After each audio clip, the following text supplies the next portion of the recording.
are following the international standard of democratic system. The government is that you don't actually allow everybody to bring something in. You give people the mandate, give the trust, and believe that they will deliver. And because what we are talking about is something that is there, open for people to know. We just want to formally demonstrate Biafra readiness to embrace a true civilization and a true democracy. That's why we are throwing this open. Otherwise, like I said, 2% can actually write this declaration and seal it. So if we do it like that, you are going to receive 1 million of different opinions, and then you begin to scrutinize it one after the other. It does not make a lot of sense to us. It's going to be a distraction. So that's why we focus on making sure that those who are interested in being part of the committee can come, and then you can discuss it, have like 2 hours meeting for a session, and then you will drive something, have another meeting 2 hours, drive something, have another meeting 2 hours, until we have a complete brief of our grievances listed. And that will make a lot of sense to people, to the United Nations, to America, to Europe, and every other country that are interested in knowing what Biafra is going through and why we will be declaring Biafra in Finland. Thank you. Thank you. Thank you, sir. A pleasure to speak to you today, sir. Remember, Thank you very much. Remember, everybody must remember that I have never said something and it didn't happen. Remember that when I started this thing, I told them we are going to bring Biafra from diaspora. It is happening.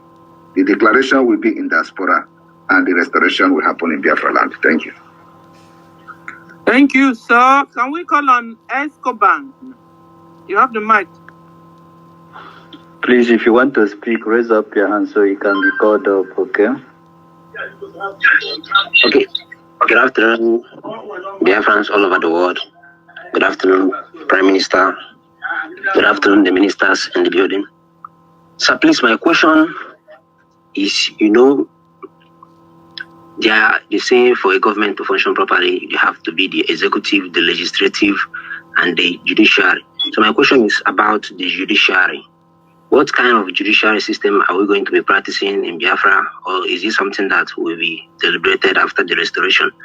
Then my second question is, the judges that are of Biafra descent that are currently serving under Nigeria, after the declaration of Biafra, will they be retained, or will they be dismissed, or will they be sent back to school? Because it's obvious they will not be accustomed with the law of Biafra.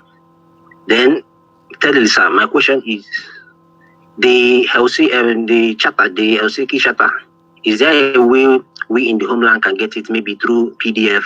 We can't get the raw copy. So I would like to, go through it, read it, get accustomed with the Constitution before the declaration or even after the declaration. Thank you. Thank you very much. We are going to make the charter available electronically. We are going to. Can this Ezedon meet himself? It's not Ezedon. That's a God know it. It's God know it.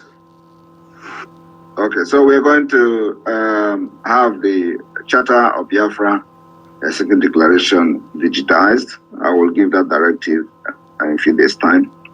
So we may have it in Amazon and other places. So yes, we are going to make that possible for download. But at the same time, the charter is the first and original charter which is subject to amendment.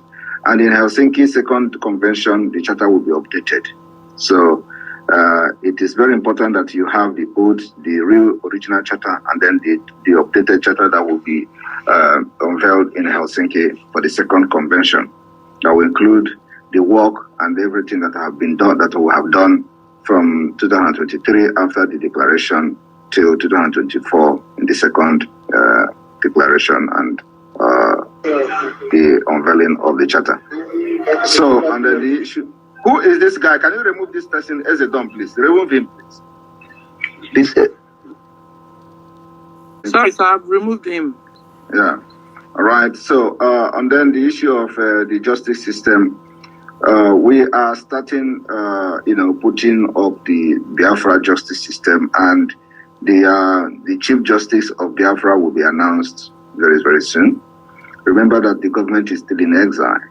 So the Chief Judge of Biafra will also be in exile. It's going to be someone somewhere in the diaspora. So we are working on the justice system. And for now, we will probably have a model of the Finnish justice system. The Finnish justice system is what we are going to have at this point. Sorry, somebody has been interrupting me with a telephone call from Luxembourg. I don't know who that person is. So, I don't know, can you hear me? Yes, sir. Yeah. All right, someone has been interrupting me with a phone call. All right, so yes, with the justice system will be unveiled as well, of course, in the declaration. But before then, we will announce the chief judge of the Biafra, and of course, we're going to have some kind of designed justice system of Biafra. It is going to be almost the same thing with Finland, which is, the only way to get justice and follow the rule of law. So we're going to have that. Like I said, we will bring Finland to Biafra. Most of the ones that we feel that works for us, we will adopt them. Most of those that we feel that needed development, we need to build and develop on our own, we are going to do that.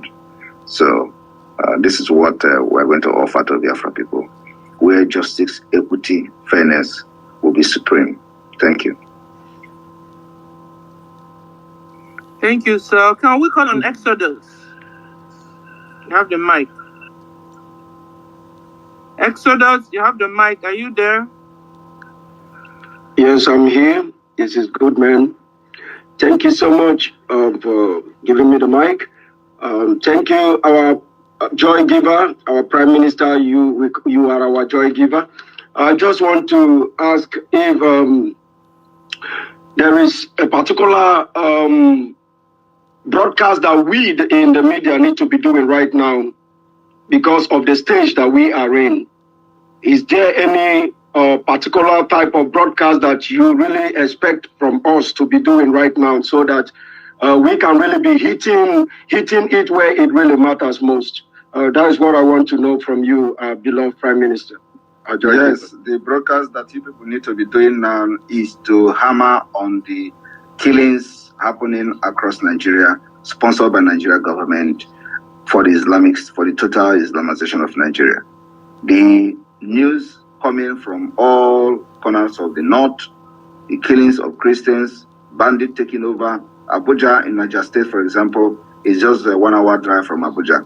They are there killing people every day. These are the things that need to be, be broadcast every day. And of course, the next level of the Biafra liberation, including this declaration that is going to happen in Finland. So you can boldly be broadcasting about the declaration of the restoration of independence state of Biafra in 2024, because that is what the enemy don't want to hear.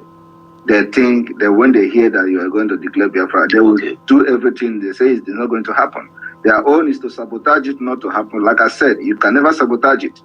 The only thing that can delay us on this declaration is when there is no finance to purchase arms and ammunition to defend our land. And I believe that Biafra will come out and troop out in numbers to do what they have not done before. So all we need is just arms and ammunition to defend our land so that you are not going to be killed the way you are. They are getting killed in other parts of Nigeria. Thank you. Okay, so thank you, sir. So we broadcast about the terrorism of the Nigerian terrorist government, and then the declaration of Biafra, and then we hammer also on the funds, the aspect of funds, because that is what brings about the arms and the ammunition that we need to declare Biafra. Thank you, sir. And why are you not in the media yet? I am in the media. I've been doing my space. It's just that you said you will call for meeting so that we resolve some issues, and that meeting has not yet been called. But I've been doing my spaces. All right. Noted. Copied. Thank you. Judge God, you have the mic, sir. Thank you so much. Thank you so much. My Prime Minister, I want to just trace something that I want to say before I will say the last word.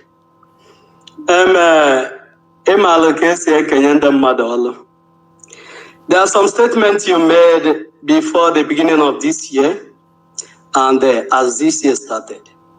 Before the beginning of this year, you said that every company, more especially those that has to do with our mineral resources, must pass through the Biafra Republic government in exile. And that is a job you give to Nigerian government. And early this year, few days ago, I think yesterday when we were on space, you talked about the Biafra flag. That the Biafra flag, and I have gone to check what you're saying is nothing but the truth. And that is a job you give to the IPOP Nigeria. And again, you talked about the redeclaration. This is a job you give to both the IPOP Nigeria and the Nigeria themselves. Oh, yeah, guys, so